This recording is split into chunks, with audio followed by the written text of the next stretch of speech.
know why I make videos like this one, because all it's going to do is piss off my own audience, and that's not a productive way to grow a YouTube channel. But at the same time, I make these videos because I have a passion for creating, and if I got to say something, I'm going to say it. What's going on, guys? Welcome to another episode of Smash JT and Nintendo's Direct regarding the announcement of the new remake of Paper Mario, The 1,000-Year Door. Is a ridiculous decision for pretty obvious reasons, and I understand there's a fairly large segment of people that are very excited about it, and for you guys, I am very excited for you. But I wanted to talk about why this is a terrible thing for all gamers. JT. New to the channel, hit that subscribe, give me a like, and check out smashjt.com, because obviously, just like always, I have an article talking about my thoughts regarding this Paper Mario and the 1,000-Year Door situation. Now, why am I pissed off about it? Well, on the surface, it's a great game, and I'm glad it's being brought back for everyone to be able to enjoy it for many the first time ever, or replaying it again in a long time. But this is not the ideal direction Nintendo should have gone. Paper Mario and the 1,000-Year Door should have been a GameCube release, launching the GameCube console of the Nintendo Online service. Why would they not do that? Nintendo's recent announcement during their Nintendo Direct of the remake of the Paper Mario and the 1,000-Year Door game from the Nintendo GameCube coming to the Nintendo Switch has fans buzzing. The classic, which was originally released on the Nintendo GameCube, now fetches prices of upwards of $100 or more USD, so it's not necessarily obtainable for the average person that wants to get this game and play it, especially for people that don't even have a GameCube set up.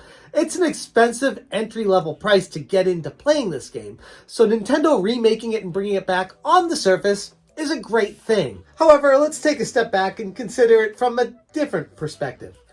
I want to talk about the glory days of this thing called the Virtual Console from the Wii and Wii U, where you could purchase games and own them, where Nintendo didn't have the ability to take them away, add them to an online service for a certain amount of time, and then remove them to never be able to be played again, giving all the control to a corporation via an online service. No, the Virtual Console allowed you to own games, and when Nintendo made this ridiculous decision creating the Nintendo Switch eShop and removing the idea of a virtual console, it took away the prospect of being able to purchase and own games that you wanted forever. It had games all the way from the NES to the N64 and everything in between, but for some reason, Nintendo has always avoided GameCube games, even though they have the ability to emulate them and play them on the service. They haven't given gamers the right to purchase them. And with the advent of the Nintendo Switch, a lot of people were hopeful that eventually we'd be able to get GameCube games backwards compatibility.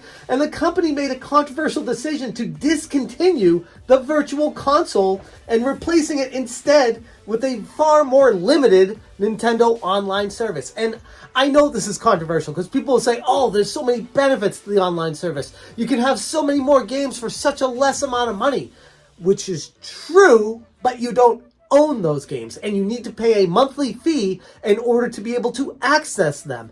And Nintendo can add some and remove some at their whim without any notice, without any information. They just do what they want, and you have zero control as a consumer what's going to be on there and what you're able to play. And while there's no arguing that a Paper Mario and the 1,000-Year Door remake will bring updated graphics, widescreen support, additional characters, and perhaps even more story enhancements, one can't help but wonder if this is what fans truly needed. Now, I'm sure there's some YouTubers out there faking excitement about it and things like that, but whatever, maybe it's genuine. But either way, with its already impressive graphics on the GameCube, it aged well. If you go back and play it right now, you can see for yourself, it still looks great, especially if you're playing it through the Wii U with the HDMI out. Would the time and the resources used for this remake have been better spent revamping a game that genuinely needed a facelift?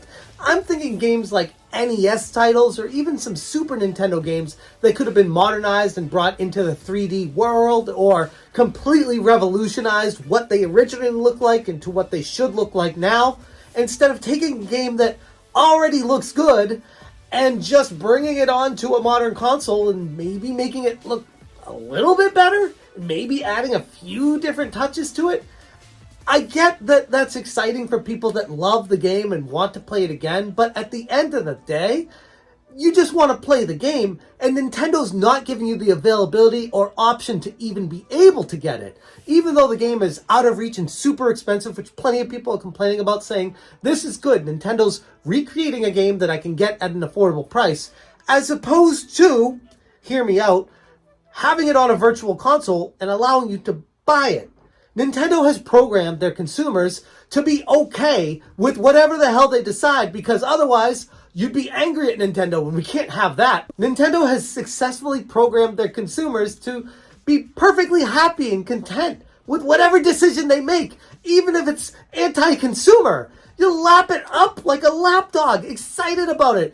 Thank you. Give me whatever you can. I don't care, as long as I can say I can talk about a Mario game that's coming out, instead of, I don't know, having the virtual console available from the get-go and allowing the consumer to purchase these rehashed ROMs from way back in the day at an affordable price. Nintendo decides to not even give that option and then selectively remake games that they decide. I have a hard time comprehending how anybody is okay with this. Nintendo's capability to introduce GameCube games to the Nintendo Online service, yet choosing not to, feels like a missed opportunity.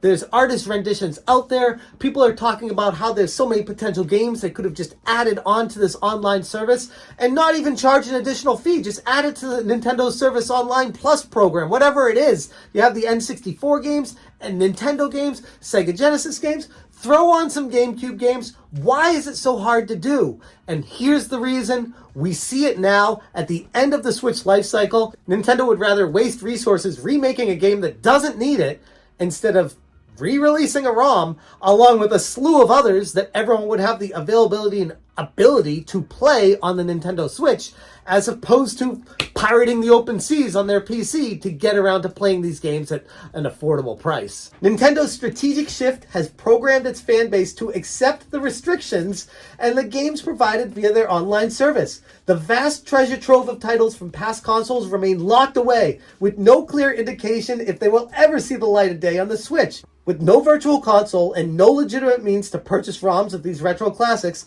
fans are cornered into settling for whatever Nintendo offers them.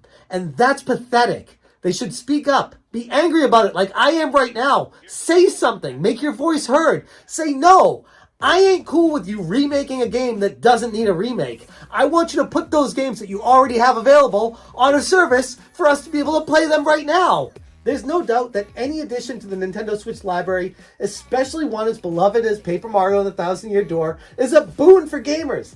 However, the broader picture reveals a possibly concerning trend. Fans should always welcome updates and new content, but they should also remember the value of access to the classics in their original form.